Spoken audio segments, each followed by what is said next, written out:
All right, YouTube, we're getting ready to head out to the track, do some racing tonight, and just doing some check over on the truck. And notice it's been a little low on boost lately. Been fighting to make all the boost that it's supposed to make, and so I thought, well, I've had problems with this intake manifold before, and sure enough, let me show you what we got going on here. I got a little pressure tester hooked up. This guy, give a little. Let me turn the pause system.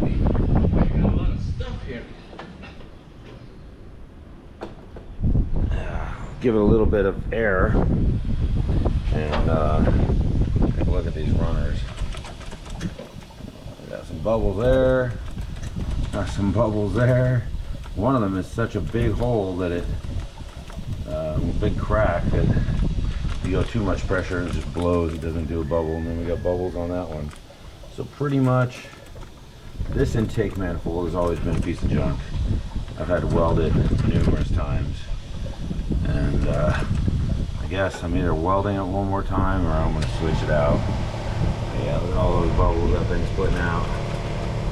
So pretty much the runner all the way around has a leak all the way around the runner, and so three out of the four.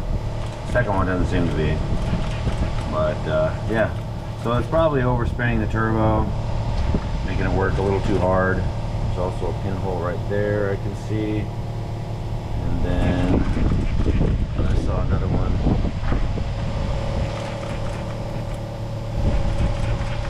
But yeah, this intake is junk. Probably ought to just go ahead and swap it out for another one, because it's got a really tiny plenum, and from what I've understood, these ones are just not very good compared to stock. So we'll take some time, figure out what we're going to do here. Let's see if we're going to get back, pull this off, or if we're going to definitely pull it off, but it's a matter of whether we're going to try to put another one on and redo this hokey doke piping I got going on this thing. It's amazing this thing runs as good as it is, as crappy as I threw it together, but it does run. But let me make a decision on what I'm doing here, and then I'll get back to you. Well, back at it, and went ahead and decided I'm not going to fix that intake. I've been wanting for a long time to swap this intake out, and reason being that there's a couple of reasons. I did a check on it quite a while ago when I first put this on here. I just did it because it was a rear-wheel drive, or I made it to a rear-wheel drive real easily, and so I went ahead and used it for that purpose. But I did some research on it, and this is the original.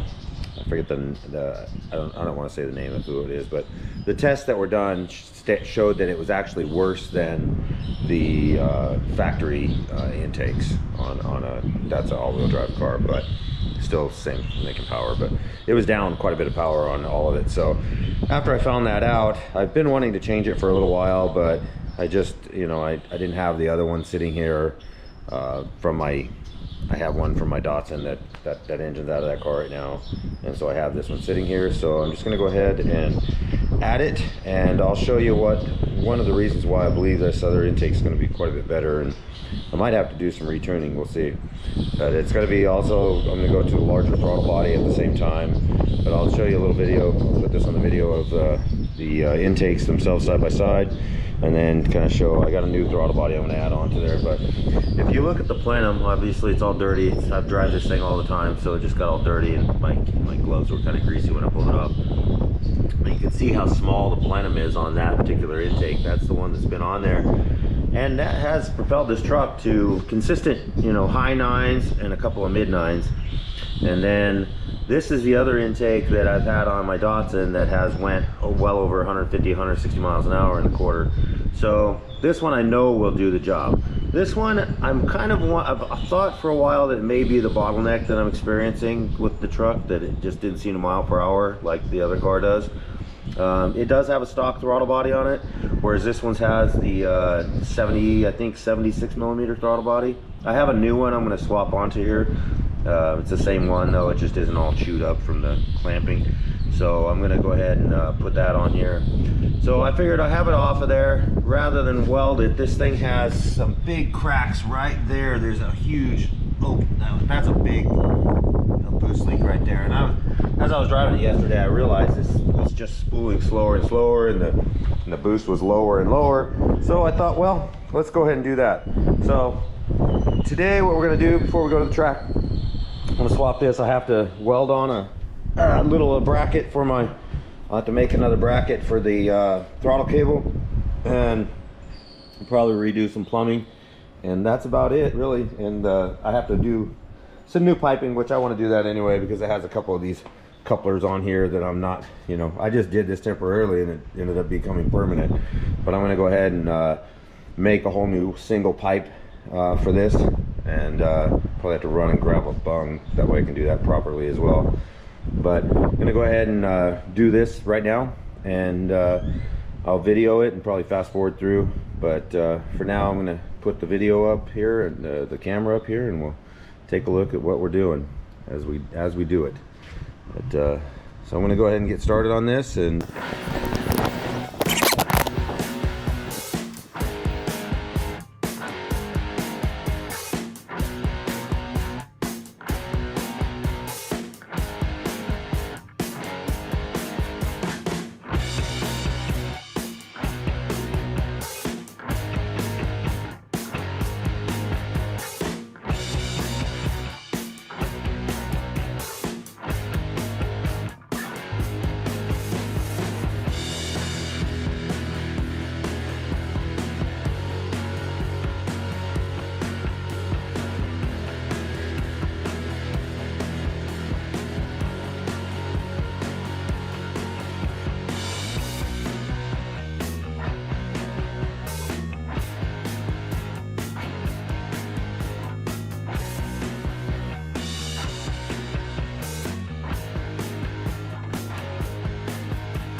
that tight of a turn, so I have to figure out something to get a hard pipe on there.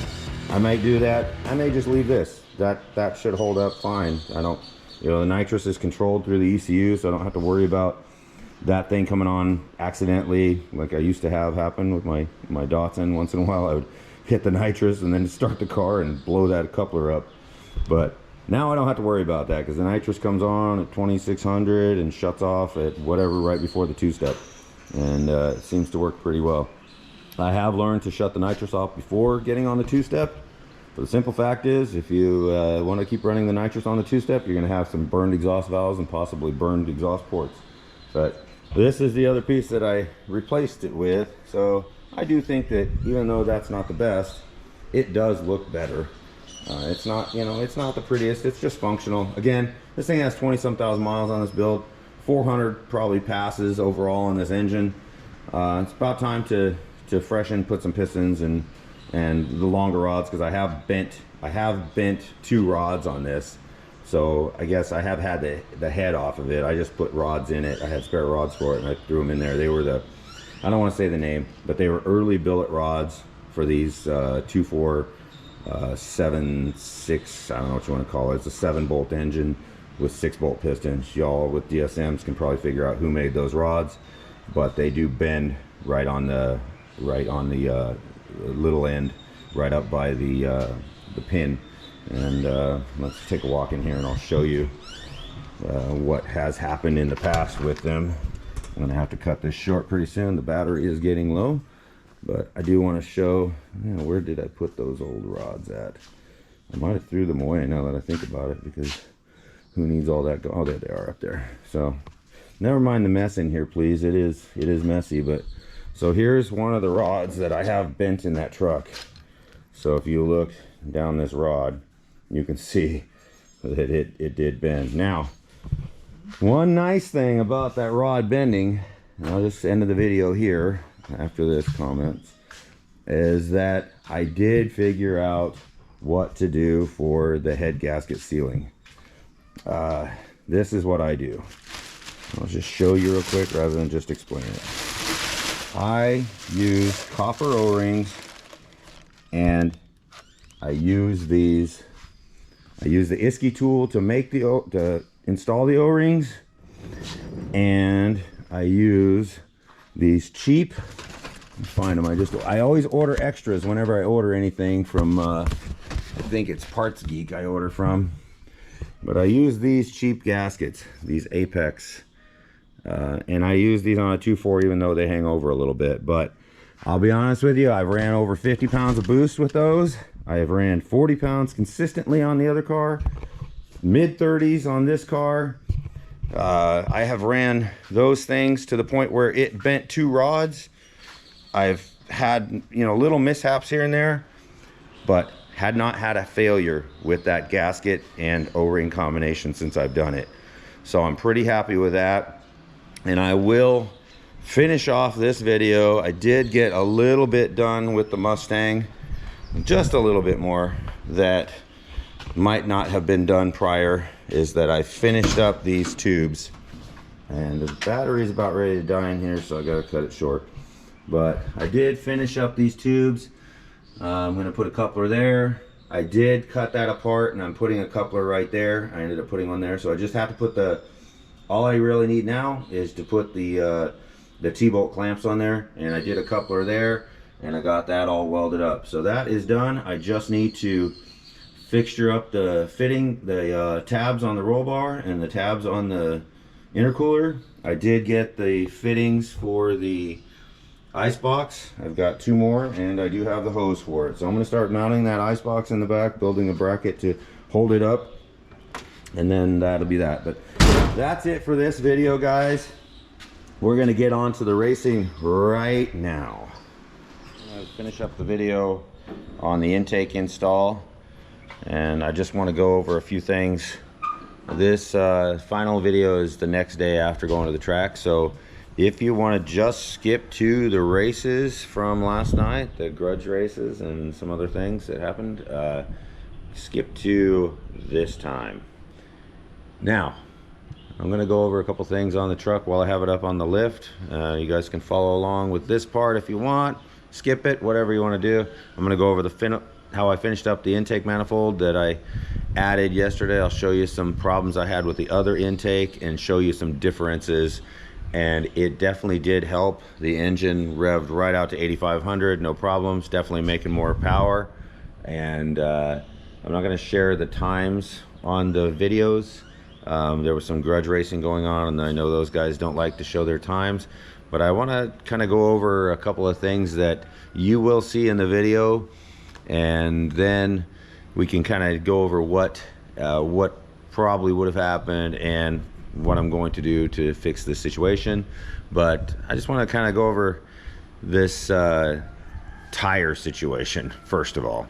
So I cannot say enough about these Mickey Thompson. These are the ET Street Radial Pros. I picked this set up from a friend of mine, Hector, probably 3 years ago. They sat out on the side over behind where that car is, out, got weathered, you know, all that, for at least over a year. I bought them for my Datsun, or actually gave them to me. I got them for my Datsun, and they just sat there for a long time. So they're getting down to the final wear bars. Got a little bit, obviously, you can see they're getting down to nothing now. Like, there's the wear bar, that's all that's left of the wear bar. And if you look, you'll see some like cracking and other stuff on the edges. They're just so old. Like, you see all that weather cracking right there. It just shows you how hard they are. Surprisingly, they're still picking up rocks, but they're pretty hard. I did have a set that have only 2 passes on them that I got from a local company here, that these barely have any passes, and they are way stickier.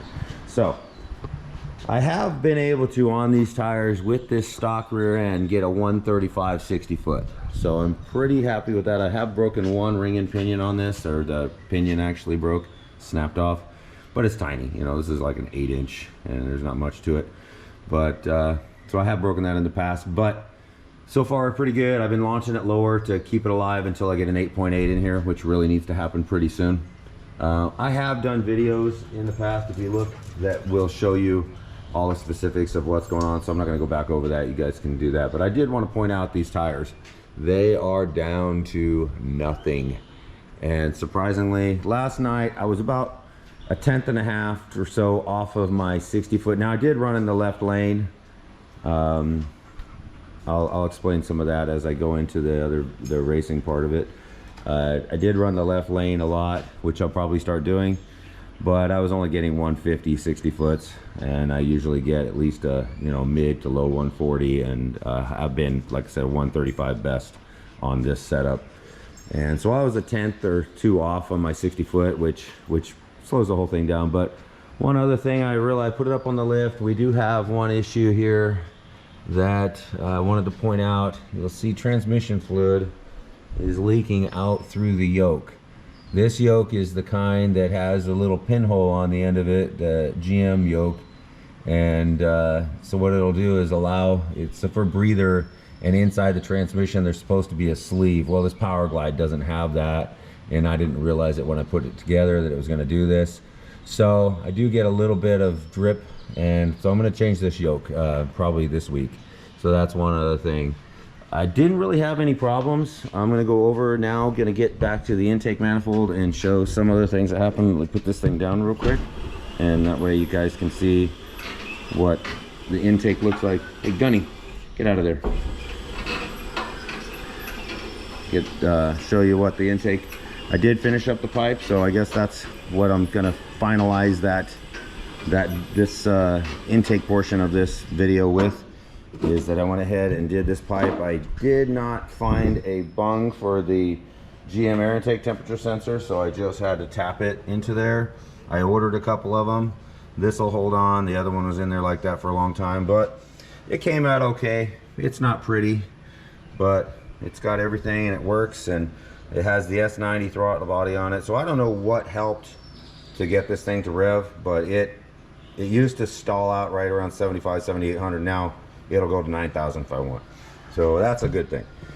One thing that did happen last night on the last run, and I just decided to load it up because there really wasn't that many people there, is it did pitch the belt. Fortunately, it stayed intact. I did have it routed differently than I normally do. Normally I have a little bit longer belt, and I route it underneath the idler pulley down there.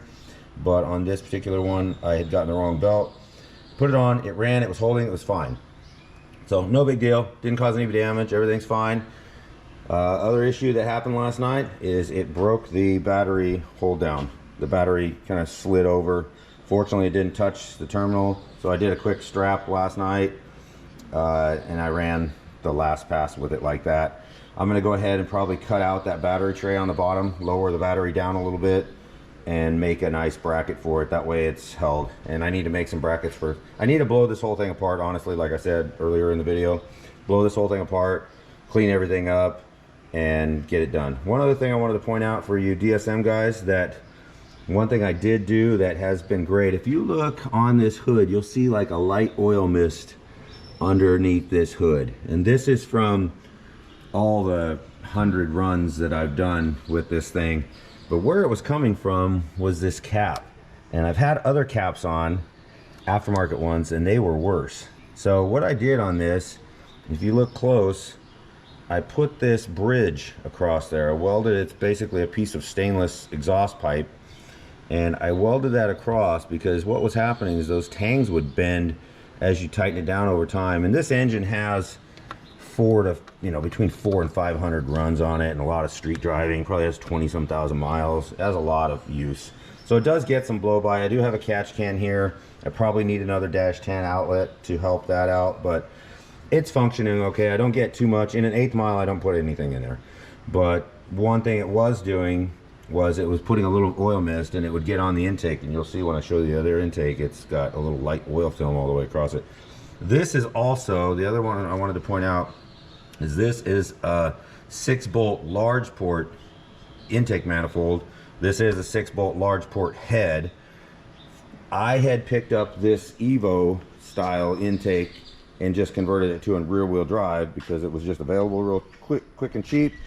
But the difference is, and you can see it on there, where I've ran it like this for a long time. So that's the intake port on the intake.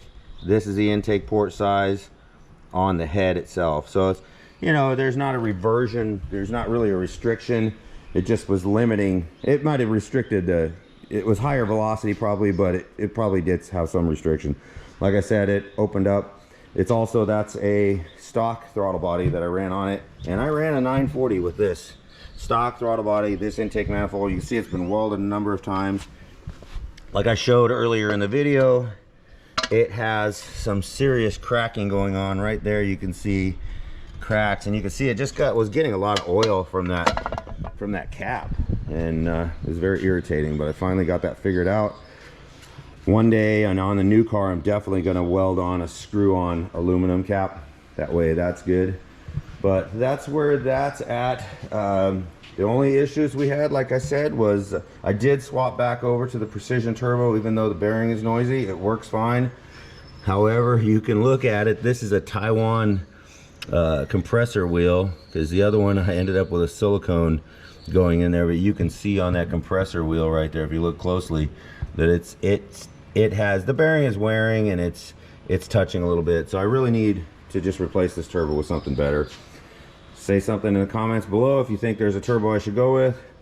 Trying to kind of limit this thing. I can only run, you know, 10.0. I shut down and run at 10.20 pretty much last night. Every time I shut off, I was right around 10.20, 10.30. So I'm pretty happy with that. But I really wasn't trying to run quarter mile last night. As for next upgrades, before we get into the racing portion of this thing, I do need to upgrade this right here. This section right here, I need to upgrade a lot of things. I know a lot of you professional racers are going to say, oh, you just need to throw it all away. But hey, I like it. It's fast. It's fun. But this is a -6. I have an original factory line coming in here, a -6 coming in here. So what I need is an adapter. I think I bought it already, actually. So 2 -6s coming in, a -8 going out, and then a -8 going to the rail. That way there's not this restriction point, because if you've ever looked inside those -6 fittings, the hole size is very small, probably about a 1/4 inch maximum.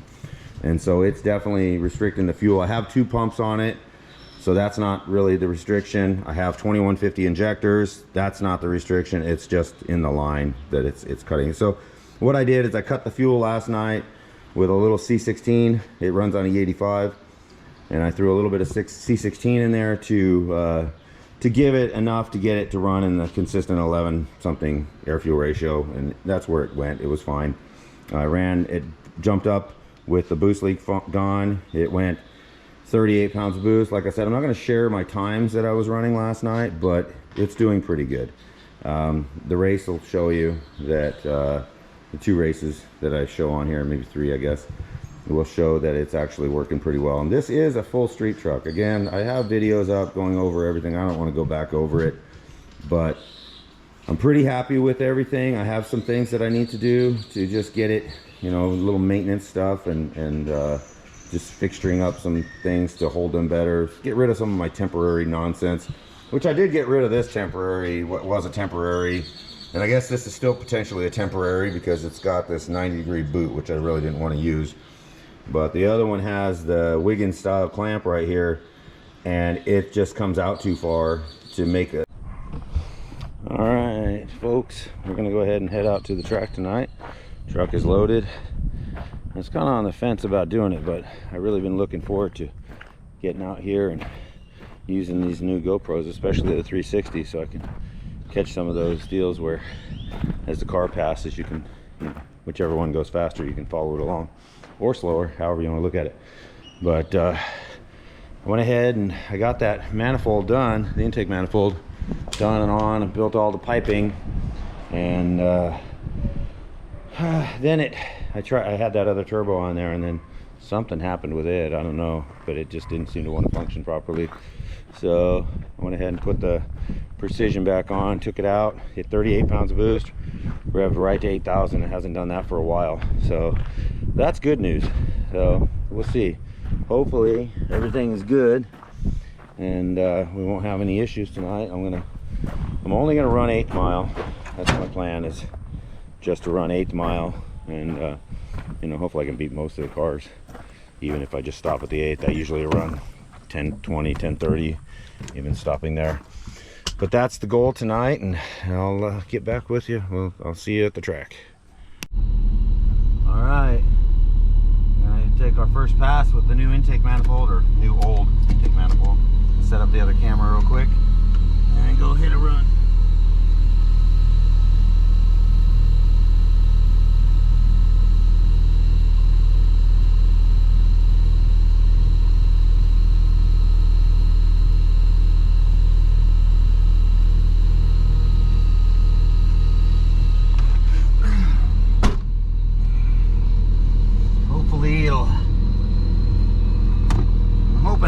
Better than a 640. Ran a 630 last week at this boost, but I don't know, that intake had a lot of leaks, so it's possible that it might lean out. So I'm gonna have to watch my wideband. Might have to shut it down and then put some race fuel in or turn it down, because I didn't upgrade the fuel system this week like I planned on. But we're ready to go. Give her one more rip. Give her one rip.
RPM faster.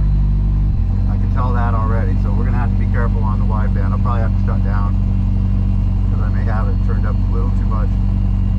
But we're gonna find out.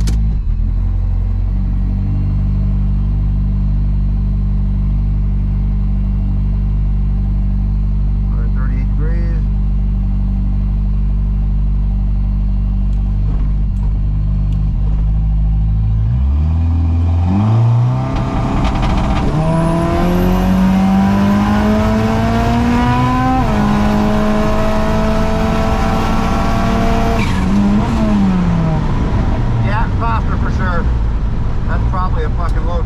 Shutting off.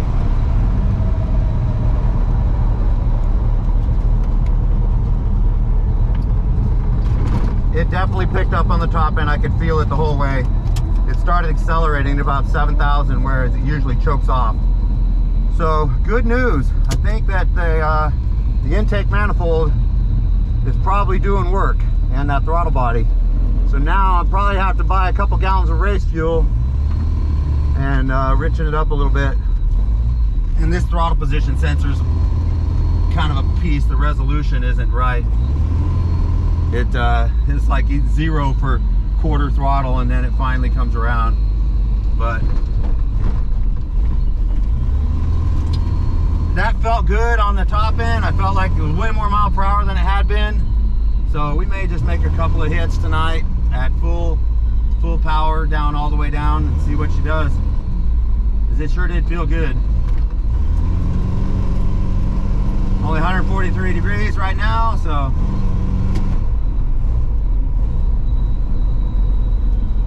yeah, I bet that's a 1020 shutting off right there. I feel like it's probably like around a 1020, because it was motivating about half track, 1,000 foot. I shut down probably about 1,000 foot. Should have put the draggy on, because I can get more data with that than they give here. Thank you. Now let's see.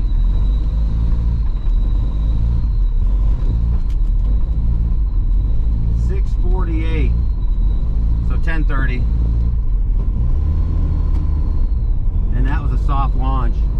these tires are old. They're 4 years old, and it definitely had some mile per hour coming, so that was good. But we'll see what the log looks like, and probably throw some fuel at it. But everything sounds good.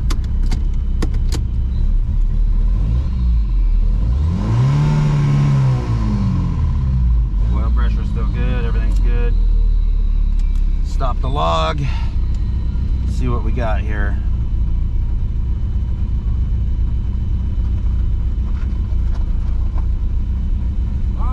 Yeah.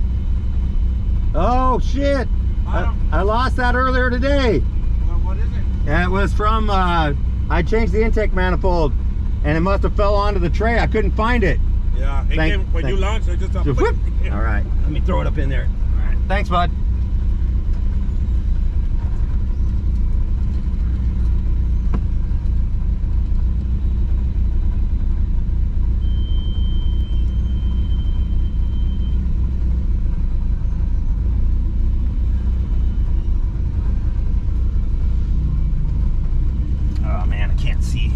I need to get a brighter light in here so I can see the keyboard.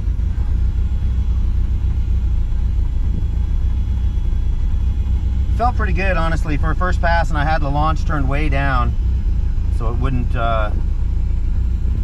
spin. Mile per hour was 110 in the 8th, so that's pretty good. But we'll let her cool off for a little while, see how she looks.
This gentleman with the El Camino was nice enough to allow me to line up in the left-hand lane against him. They were doing some testing. It's a nitrous 421 small block Chevy. Really nice little ride. The wheels are probably some of my favorite wheels on that thing. 64 El Camino, pretty nice little ride. Real nice group of guys. They were already getting ready to do their pass, and I just kind of trolled over to the left and went in there. And fortunately, they were real nice guys. Talked to them afterwards. They were a fun group of guys to talk to, and they were pretty happy to get a race in. At least it was some kind of a race that night.